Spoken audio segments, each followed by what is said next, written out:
They say love can bloom in the strangest of places. But what happens when it begins with hatred, power, and a marriage forced upon a fragile heart? The night was heavy with silence when Alina's world turned upside down.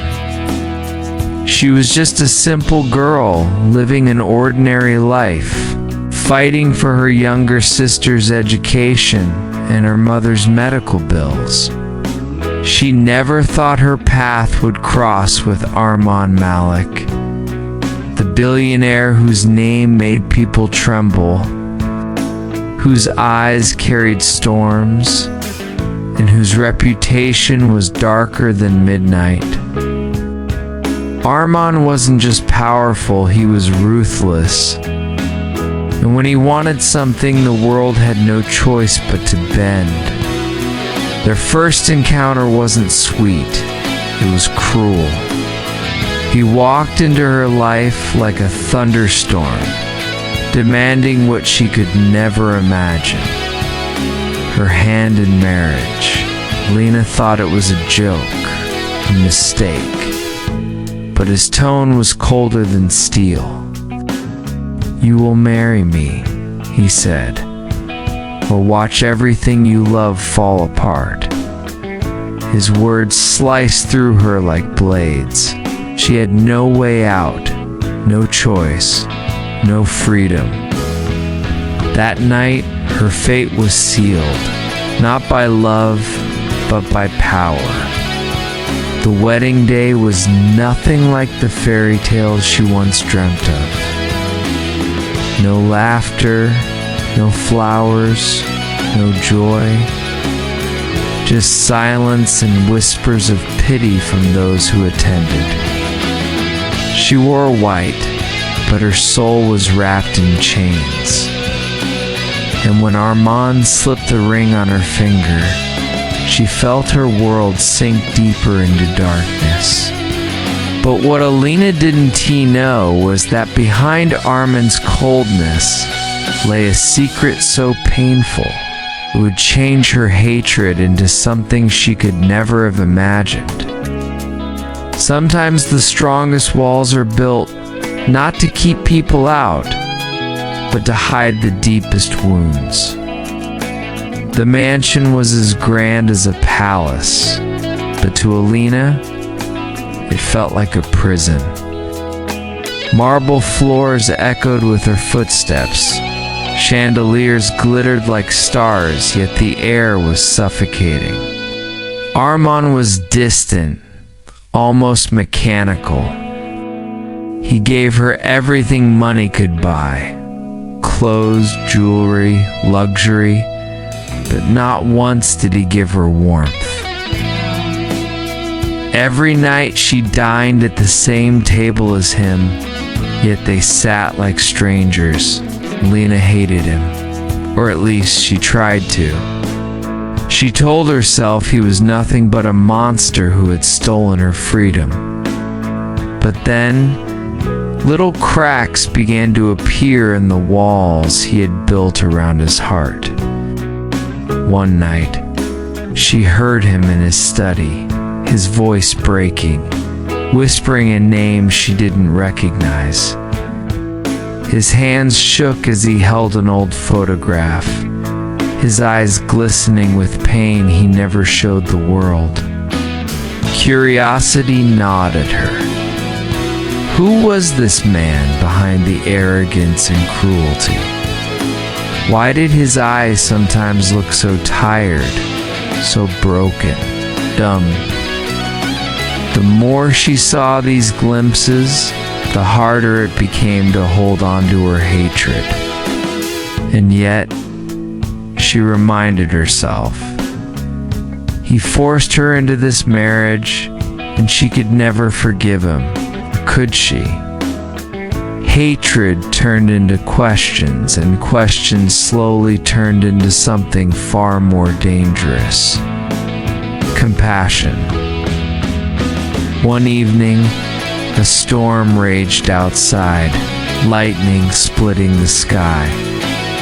Alina found herself locked in the library, rain hammering the windows when Armand entered. He looked different that night, shadows dancing across his face. "Why do you keep looking at me like that?" he asked sharply, his voice low, almost defensive. "I don't know," she admitted, her honesty slipping past her guarded lips. "Maybe because I see something you're trying too hard to hide." His eyes flickered with something unspoken. A vulnerability so raw, it took her breath away. For the first time, he didn't fight her words. He sat beside her, silent, the storm outside matching the storm within. Slowly, he told her about his past, a woman he once loved, a betrayal that left him shattered, and a promise to never let anyone close again. Alina listened, her heart softening against her will. The monster she thought she married was just a man scarred by love. That night, the space between them changed. For the first time, they weren't enemies. For the first time, they were just two broken souls, sitting side by side. Love doesn't ask for permission. It sneaks in when you least expect it. Days turned into weeks, and the ice between them slowly melted.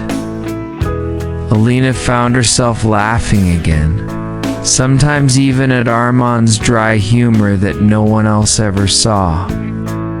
She began noticing the little things, how he always made sure her mother's medical bills were paid without a word, how he secretly supported her sister's education, how his eyes softened whenever he caught her humming to herself in the kitchen.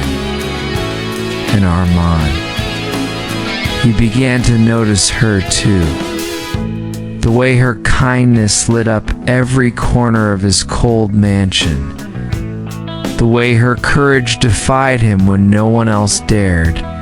And the way her presence made the loneliness fade.